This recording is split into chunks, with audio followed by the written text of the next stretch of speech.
తండ్రి అయిన దేవుని పరిశుద్ధ నామమునకు మహిమ కలుగునుగాక. జీవవాక్కుల కార్యక్రమంలో దేవుని మాటలు వినడానికి మా ప్రియమైన శ్రోతలను ప్రేమపూర్వకంగా ఆహ్వానించుచున్నాను. తండ్రి అయిన దేవుని నామమునకు మహిమ కలుగునుగాక. గ్రంథము నుంచి ఒక మాట చదువుకొని ప్రార్థనతో ముందుకు వెళ్దాం. యెషయా గ్రంథము 43వ అధ్యాయము 25వ వచనము. నేను నీ పాపములను జ్ఞాపకము చేసుకొనను. నేను నీ పాపములను జ్ఞాపకము చేసుకొనను. ప్రార్థన చేద్దాం. పరలోకపు తండ్రి, మా గొప్ప దేవ, వందనములు, స్తుతులు, స్తోత్రములు చెల్లిస్తున్నామయ్యా. నీ మాటలు జీవపు ఊటలు తండ్రి, శక్తిని బలమునిచ్చే మాటలు, ఓదార్చే మాటలు, ప్రోత్సహించే మాటలు. ప్రభువా, నీ మాటలు వంటి మాటలు మాట్లాడినటువంటి వారు ఎవరు లేరు ఈ ప్రపంచంలో. ప్రభువా, నీ మాటలు వినాలని వచ్చామయ్యా. బోధించుటకు నన్ను నిలబెట్టావు. వందనాలయ్యా. శక్తిని, జ్ఞానమును అనుగ్రహించు తండ్రి. మా శ్రోతలను దీవించు, ఆశీర్వదించు. జ్ఞాన హృదయముతో వినడానికి, గ్రహించడానికి, అన్వయించుకోవడానికి, జీవితాన్ని బాగుపరచుకోవడానికి సహాయం చేయి నాయనా. మాటలు పలుకుతున్న నేను, మాట్లాడుతున్న నేను, బోధిస్తున్న నేను నీ కొరకు నిలబడాలి ప్రభువా. సహాయం చేయి. నన్ను నీ సాధనంగా నిలబెట్టు. యేసు నామమున ప్రార్థిస్తున్నాము తండ్రి, ఆమేన్. నా ప్రియమైనటువంటి శ్రోతలారా, చక్కని మాట గ్రంథములో వ్రాయించబడింది మన నిమిత్తము. ఆత్మదేవుడు మన నిమిత్తమై వ్రాయించాడు. లోకములో సమస్యలన్నీ కూడా మానవుల పాపముల వలన సంభవించినవే, దేవుని వలన సంభవించలేదు. లోకములోని సమస్యలన్నీ కూడా మానవ చర్యల వలనే కానీ దేవుని చర్యల వలన ఎంతమాత్రము కాదు.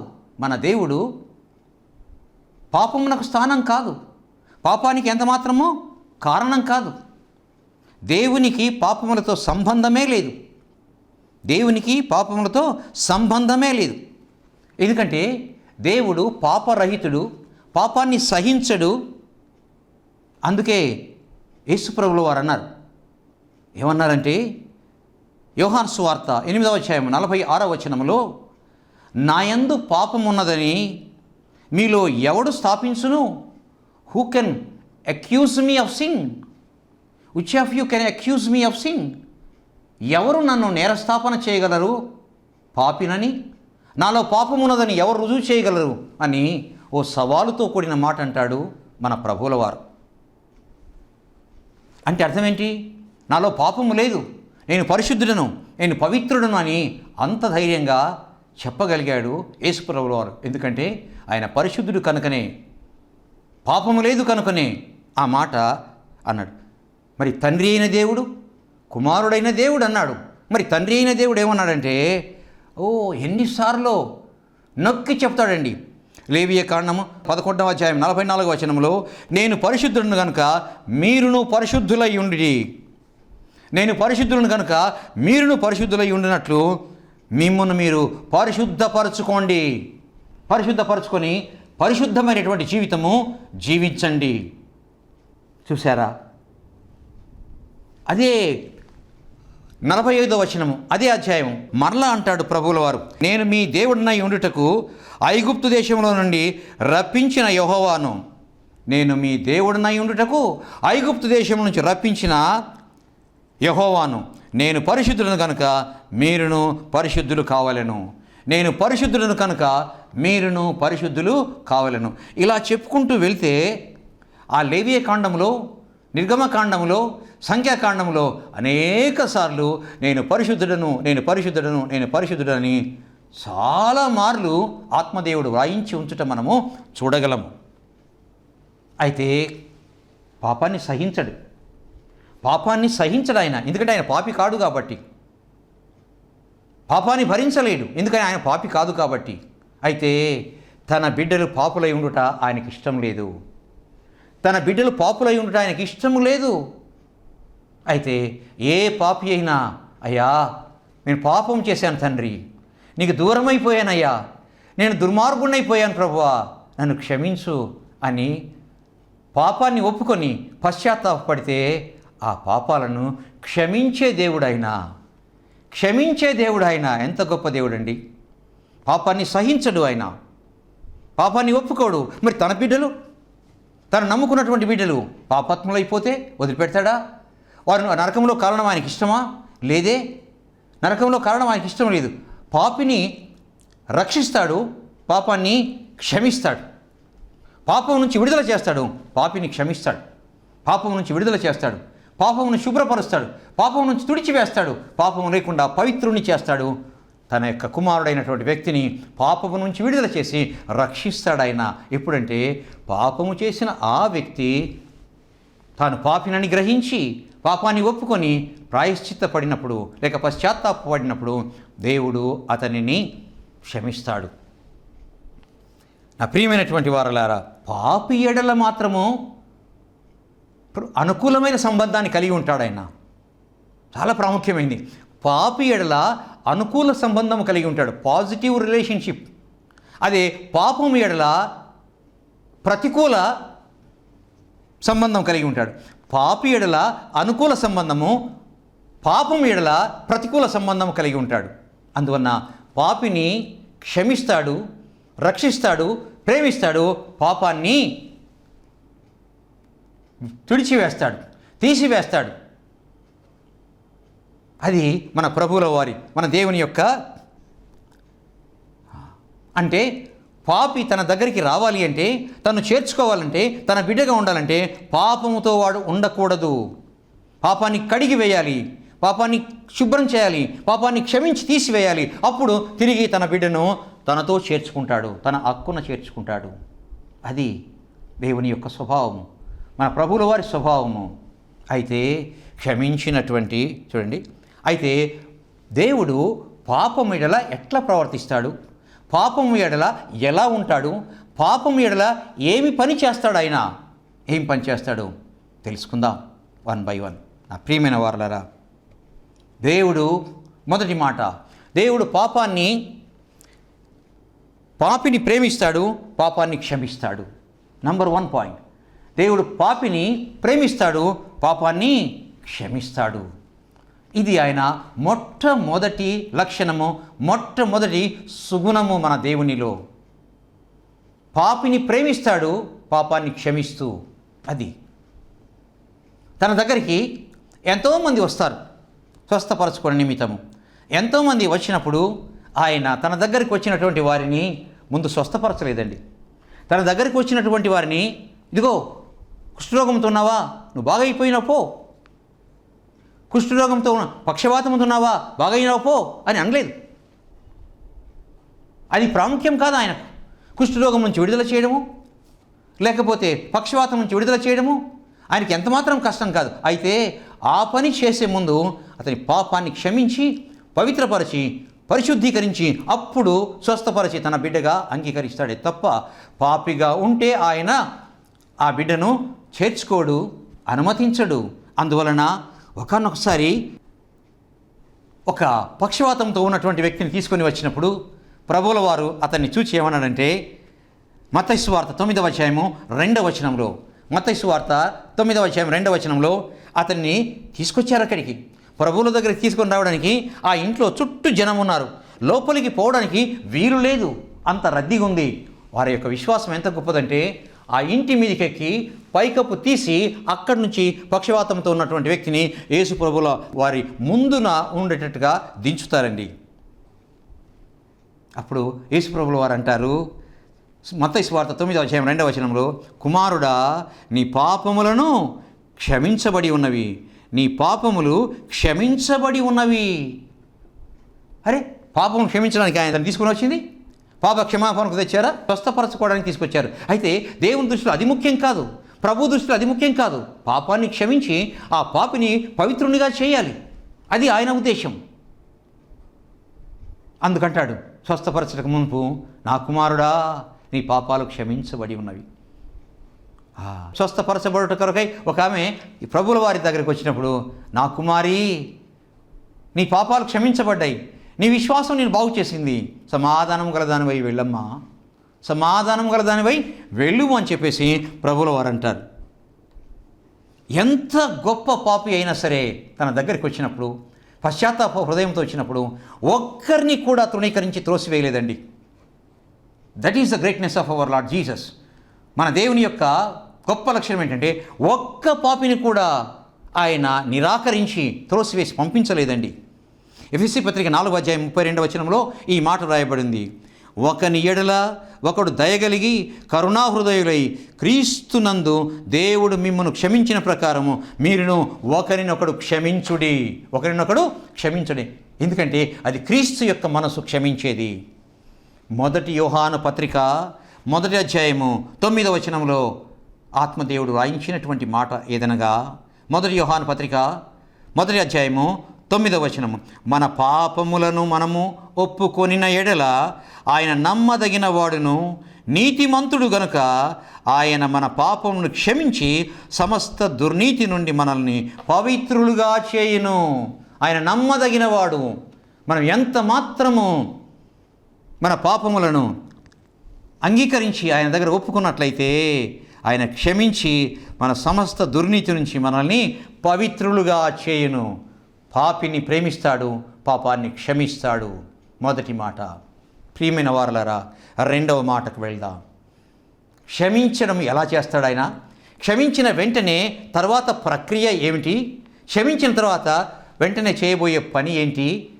ఏ విధంగా చేస్తాడు ఆయన? ఏమి చేస్తాడో చూద్దాం.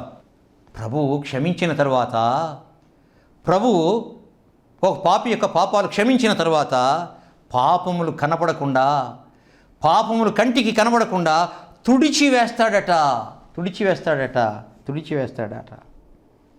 టేబుల్ మీద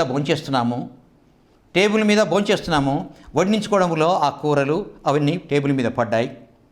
వెంటనే మనం ఏం చేస్తాము? బట్ట తీసుకుని వచ్చి ఆ టేబుల్ మీద పడ్డ కూరలు కానీ లేకపోతే ఇంకా ఏమంటే కనపడకుండా తీసేస్తాము. తీసిన తర్వాత తుడిచివేస్తాము. ఆ చారలు కానీ ఏమీ కనబడకుండా, నలుపు తెలుపు ఎరుపు ఏమాత్రం ఆ చారలు కనబడకుండా తుడిచివేస్తాము. అలాగే మురికిని తుడిచివేసినట్లే ప్రభువట మన పాపములను ఆ విధంగా తుడిచివేస్తాడట. కనిపించకుండా తుడిచివేస్తాడట. ఎవరికి? నీకు, నాకు, ఎదుటివారికి ఎవరికి కనపడకుండా తుడిచేస్తాడట. యెషయా గ్రంథము 44:22 యెషయా గ్రంథము 44:22 వ్రాయబడిన మాటను చూద్దాం. మంచు విడిచిపోవునట్లుగా నేను నీ అతిక్రమములను, మబ్బు తొలగునట్లుగా నీ పాపములను తుడిచివేసి ఉన్నాను. ఓ ఇశ్రాయేలు, ఎంత గొప్ప మాట, ఎంత అభయం ఇచ్చే మాట, ఎంత ధైర్యాన్ని ఇచ్చే మాట. నేను క్షమించిన తర్వాత ఆ పాపాలు మరలా కనబడకుండా తుడిచివేస్తాను. తెలుసా ఎలా తుడిచివేస్తానంటే, మంచు విడిపోవునట్లుగా నేను నీ అతిక్రమములను, మబ్బు తొలగిపోవునట్లుగా నీ పాపములను తుడిచివేసి ఉన్నాను. కనబడదయ్యా, అలా క్షమిస్తున్నాను నేను, అలా తుడిచివేస్తున్నాను నీ పాపములను. కనబడదు ఎవరికి? నీకు, నాకు, మరెవరికి కనబడదు. చూశారా? ఎవరు తుడిచివేస్తారండి కనబడకుండా? మన దేవుడండి. ఎవరు మరలా చూచి అనకూడదు ఆ మాట, కనపడకుండా తుడిచివేస్తాడండి. మొదటిగా ఆయన పాపిని ప్రేమిస్తాడు, పాపాన్ని క్షమిస్తాడు. క్షమించిన తర్వాత మరలా ఆ పాపపు మరకలు జీవితంలో కనబడకుండా తుడిచివేస్తాడు. మంచును తుడిచివేసినట్లుగా, మబ్బును తుడిచేసినట్లుగా తుడిచివేస్తాడంట. Great God, great Lord. గొప్ప దేవుడండి, గొప్ప ప్రభు అండి. నా ప్రియమైన వారలారా, ఇంకా 25 అంటాడు. ఇంకా యెషయా గ్రంథం 45:25 ఏమంటాడంటే, అది నా చిత్తానుసారముగా నీ అతిక్రమములను తుడిచివేయుచున్నాను. నా చిత్తానుసారముగా, ఎవరో చెప్తే కాదు, నా చిత్తానుసారముగా నేను నీ పాపములను తుడిచివేయుచున్నాను. తుడిచివేస్తే వ్రాసినదేదో కనిపించదు. తుడిచివేస్తే చూసారా, మంచు పోవునట్లుగా, మబ్బు పోవునట్లుగా నేను తుడిచివేస్తాను. అంతేకాకుండా నువ్వు పశ్చాత్తాపపడినప్పుడు నా అంతట నేనే తుడిచివేస్తాను. నాకు ఎవరు చెప్పక్కర్లేదు. ఎంత గొప్ప దేవుడండి. తుడిచివేయబడదామా? మన పాపమును తుడిచివేయించుకుందామా? ఆయన తుడిచివేయడానికి సిద్ధంగా ఉన్నాడు. మనమే అడగడానికి సిద్ధంగా లేము. నా ప్రియమైన వారలారా, కొలస్సై పత్రిక 2వ అధ్యాయము 15వ వచనంలో మన పితరుడైనటువంటి పౌలు గారు అంటారు ఒక మాట. కొలస్సై పత్రిక 2వ అధ్యాయము 15వ వచనంలో పితరుడైన పౌలు గారు అన్నటువంటి మాట చాలా స్పష్టంగా వ్రాయబడిందండి. దేవుడు వ్రాత రూపకమైన ఆజ్ఞల వలన మన మీద రుణముగాను మనకు విరోధముగా నుండిన పత్రమును మేకులతో సిలువకు కొట్టి దాని మీద చేవ్రాతను తుడిచివేసి మనకు అడ్డము లేకుండా దానిని ఎత్తివేసి మన అపరాధములన్నింటినీ క్షమించి ఆయనతో కూడా మిమ్మల్ని జీవింపచేసెను. ఎంత గొప్ప మాట, ఎంత ఆశ్రయం ఇచ్చే మాట, ఎంత ధైర్యం ఇచ్చే మాట, ఎంత అభయం ఇచ్చే మాట. నిజముగా ఆయన పొందాడండి. అపోస్తలుడైన పౌలు గారు పొందారు కాబట్టి ఆ పొందిన అనుభవంతో ఈ మాట అంటున్నాడు. ఏమంటే, దేవుడు వ్రాత రూపకమైనటువంటి ఆజ్ఞ వలన మన మీద రుణముగాను మనకు విరోధముగాను ఉండిన పత్రమును, మనకు రుణముగాను ఉన్నటువంటి పత్రమును మేకులతో సిలువకు కొట్టి, ఏమి రుణమున్నామో, ఏమి రాయబడిందో ఆ చేవ్రాతను తుడిచివేసి మనకు అడ్డము లేకుండా దానిని ఎత్తివేసి మన అపరాధములన్నింటినీ క్షమించి ఆయనతో కూడా మిమ్మును జీవింపచేసెను. Oh what a blessed one! ఎంత గొప్ప ఆశీర్వాదకరమైనటువంటి మాట.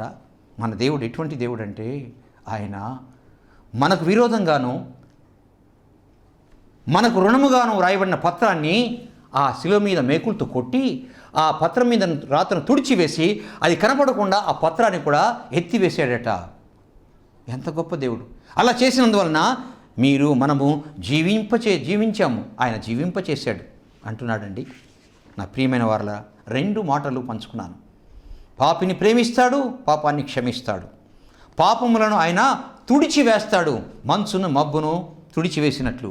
మనకు విరోధముగా ఉన్నటువంటి రుణపత్రమును, చేవ్రాతను తుడిచివేసి సిలువ మీద నుంచి ఆ పత్రాన్ని తీసివేసి మరలా మనలను జీవింపచేశాడట. తర్వాత ఇంకొక మాట, 3వది. నా ప్రియమైన వారలారా, ఆయన క్షమించిన తర్వాత ఆ పాపాన్ని ఒక సంచిలో ఉంచి భద్రపెడతాడట. ఒక సంచిలో పెట్టి భద్రపరుస్తాడంట. ఆ సంచిని ఎవరు తీయకూడదు, ఎవరు విప్పకూడదు, ఆయనే విప్పాలి, అంతే. అప్రియమైనటువంటి వారలారా, చూసారా, పాపములను సంచిలో భద్రపరుస్తాడట, సంచిలో వేసి బంధిస్తాడట. ఎవరు చూడకూడదు, ఎవరు విప్పకూడదు. పాపములను క్షమించి తుడిచివేసిన తర్వాత ఆయన మన పాపములను ఏమి చేస్తాడంటే, యోబు గ్రంథము 14వ అధ్యాయము 17వ వచనంలో ఈ మాట రాయబడింది. యోబు గ్రంథము 14వ అధ్యాయము 17వ వచనంలో, నా అతిక్రమములు సంచిలో ముద్రించబడి ఉన్నవి. నా అతిక్రమములు నీ సంచిలో ముద్రింపబడి ఉన్నవి. నేను చేసిన దోషమును భద్రముగా ఉంచి ఉన్నావు. ఎవరికి చెప్పకుండా, ఎవరికి కనబడకుండా, ఎవరు విప్పకుండా, ఎవరు తీయకుండా, ఎవరు చూడకుండా ముద్రించావయ్యా, సంచిలో వేసి భద్రపరిచావు. My transgressions are sealed upon in a bag and you cover my iniquity. వాటన్నిటినీ సంచిలో, ఆ పాపాలన్నిటినీ సంచిలో భద్రపరిచావు. ఎవరు దాన్ని విపుటకు చూచుట కానీ వీలు కాదన్నమాట. ఇది భక్తుడైనటువంటి యోబు అనినటువంటి మాట. నా ప్రియమైన వారలారా, ఎందుకనగా ఆ సంచిని విప్పుట చూచుట మానవ సాధ్యం కాదు. అయితే దేవుడే దానిని విప్పుతాడు. ఎప్పుడు విప్పుతాడు? మారు మనసు పాపక్షమాపణ రక్షణ పొందకపోతే న్యాయపీఠం ఎదుట ఆయన ఉన్నప్పుడు ఆ సంచిని విప్పి ఎదురుగా పోసి, ఇవిగో నీ పాపాలు అని చూపిస్తాడు. నా ప్రియమైన వారలారా, పాపములను సంచిలో భద్రపరుస్తాడట. పాపములను సంచిలో భద్రపరిచి ఉంచుతాడట. చూశారా? క్షమాపణ పొంది క్షమించబడినట్లయితే అంతే, ఇంకా ఆయన తీయడు కూడా తీయడు. నువ్వు మారు మనసు పొంది క్షమించబడకపోతే క్రీస్తు సింహాసనం మీద కూర్చొని ఉన్నప్పుడు తీర్పరిగా అవన్నీ ఎదుట పోసి సంచి విప్పి ఎదుట పోస్తాడు, శిక్షిస్తాడు. 4వ మాట, ఏం చేస్తాడైనా పాపములను క్షమించిన పాపములు ఏం చేస్తాడైనా? అద్భుతమైనటువంటి గ్రంథము బైబిల్ గ్రంథము, అద్భుతమైన గ్రంథము బైబిల్ గ్రంథము ఎన్ని విషయాలు స్పష్టంగా చెప్తుందో నా ప్రియమైనటువంటి వారలారా. 4వ మాట, పాపములను వీపు వెనక పారవేయును. పాపములను వీపు వెనక పారవేయును. వీపు వెనక పారవేస్తాడంట. చూసారా? పాపములన్నింటినీ సంచిలో వేసి మూత గట్టిగా కట్టి సంచిని మూసివేసి తన మీద సీలు వేసి ఆ మూటను తన వెనక వైపు పారవేస్తాడట దేవుడు. చూసారా? యెషయా గ్రంథము 38వ అధ్యాయము 17వ వచనములోని 2వ భాగము. యెషయా గ్రంథము 38వ అధ్యాయము 17వ వచనములోని 2వ భాగము ఈ విధంగా వ్రాయబడింది. నీవు నీ వీపు వెనక తట్టు నా పాపములను పారవేసితివి. నీ వీపు వెనక నా పాపములను పారవేసితివి. You have cast all my sins behind your back.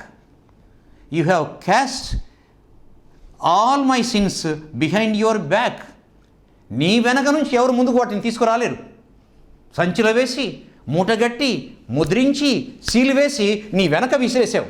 ఇంకెవరు తీసుకొస్తారు దాన్ని ముందుకు? ఎవరు తీయలేరు, ఎవరు తీసుకొని రాలేరు. చూసారా?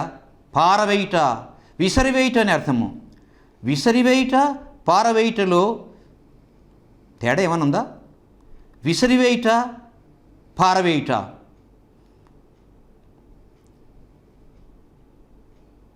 నా ప్రియమైనటువంటి వారలారా, విసరివేయుట లేక పారవేయుటలోని అంతరార్థం ఏంటంటే చీదరింపుతో లేక అసహ్యముతో లేక అయిష్టతో తృణీకారముతో వదిలించుకొని చేసే పనిని సూచిస్తుంది. విసరివేయుట, పారవేయుట. క్షమించిన తర్వాత ఈ పాపాలు ఉండకూడదు అని చెప్పేసి దూరంగా విసిరేస్తారు. చీదరింపుతో అసహ్యముతో అయిష్టంగా విసిరివేయడం అన్నమాట. You have cast all my sins behind your back. నీ వెనక వైపున విసిరేసేవయ్యా. మనకు సైతము, మానవులకు సైతము కనిపించినంత దూరంగా ఆయన పారవేస్తాడు, విసిరివేస్తాడు. ఎంత గొప్ప దేవుడండి! ఎవరికి కనబడకూడదు, ఎవరికి కనబడకుండా విసిరివేస్తాడట. మరలా ఎవరికి కనబడకూడదు. 5వ మాట, నా ప్రియమైన వారలారా, 5వ మాట, పాపములను అగాధములో పడవేయును. పాపములను అగాధములో పడవేయును. అగాధములో పడవేయును. అగాధం అంటే లోతైన, తిరిగి రాని, తిరిగి అందులో నుండి తీయబడని భయంకరమైన గొప్ప కూపము. అది అగాధము అంటే లోతైన, తిరిగి రాని, అందులో నుండి ఎటువంటి పరిస్థితిలో తీయలేని భయంకరమైన గొప్ప కూపము. మన పాపముల మూటను ప్రభువు అందులో పడవేస్తాడట. అందులో పడవేస్తాడట. ఎక్కడంటే మీకా గ్రంథము 7వ అధ్యాయము 19వ వచనంలో ఈ మాట వ్రాయబడింది. ఆయన మరలా మన యందు జాలిపడును. ఇంకా ఎంత జాలి పడతాడంటే, బాబోయ్, పాపాలు క్షమించడమే గొప్ప జాలి, గొప్ప దయ. ఆయన ఇంకా ఎంత జాలి పడతాడంటే, ఆయన మరలా మన యందు జాలిపడును, మన దోషములను అణచివేయును, వారి పాపములన్నింటినీ సముద్రపు అగాధములో పడవేతువు. సముద్రపు అగాధములో పడవేస్తాడట. పూర్వకాలమున నీవు మా పితరులైన అబ్రహాము యాకోబులకు ప్రమాణం చేసిన సత్యమును కనికరమును నీవు అనుగ్రహింతువు. అటువంటి పాపాలు తీసుకుపోయి అగాధములు పడవేసి మరలా మా పితరులైన అబ్రహాము ఇస్సాకు యాకోబులకు చేసి చూపినటువంటి కనికరాన్ని చూపిస్తావయ్యా నువ్వు. ఎంత గొప్ప దేవుడండి, ఎంత గొప్ప దేవుడండి. ఇంత గొప్ప దేవుని ఎదురుగా ఉంచుకొని ఇంకా పాపములోనే జీవిస్తామా? No, never. పశ్చాత్తాపడాలి, ప్రార్థన చేయాలి, ఒప్పుకోవాలి, కనికరించబడాలి, క్షమించబడాలి. చివరి మాట, దేవుడు మన పాపములను మనకు దూరము చేసెను. దేవుడు మన పాపములను మనకు దూరము చేసెను. ఎలా? మనకు దూరం చేశాడట. ఎంత దూరము, ఎంత దూరము, ఎంత దూరమో, చెప్పలేనంత దూరము, కనుగొనలేని దూరము, కనబడని దూరము, కలపలేని దూరము, కలపలేని దూరము. చూసారా నా ప్రియమైన వారలారా?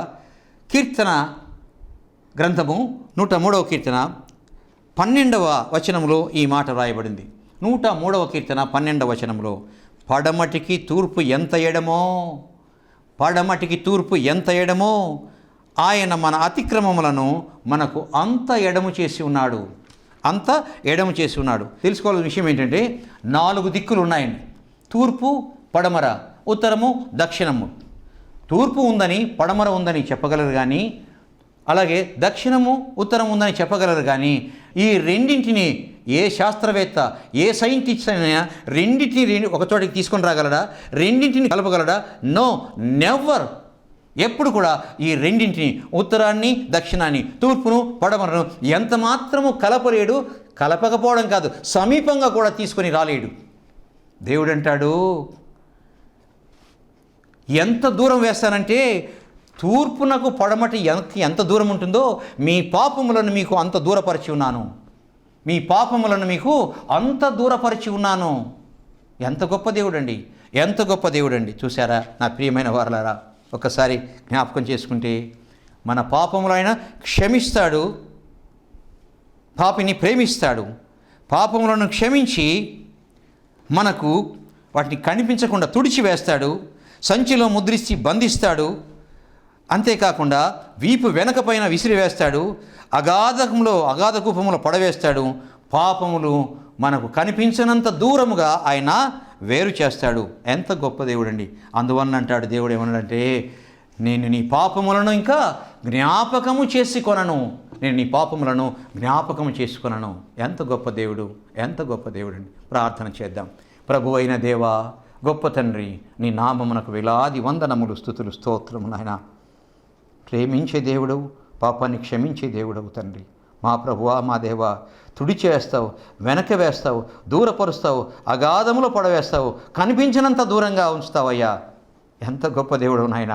ప్రభువా, అట్టి నాయన పాప క్షమాపణ పొందడానికి వాక్యం విన్న ప్రతి బిడ్డను ప్రభువా మార్పు నొందే స్థితికి రప్పించమని, తెప్పించమని, మార్పు నొందుటకు ఇష్టం కలిగించమని వందనాలు, స్తుతులు చెల్లిస్తూ, ఈ తరుణాన్ని బట్టి, మీరు వాడుకున్న రీతిని బట్టి మీకు స్తుతులు చెల్లిస్తూ, దీనుడనై వినయవందనములతో ఈ ప్రార్థన మీకు సమర్పించుకుంటున్నాను తండ్రి.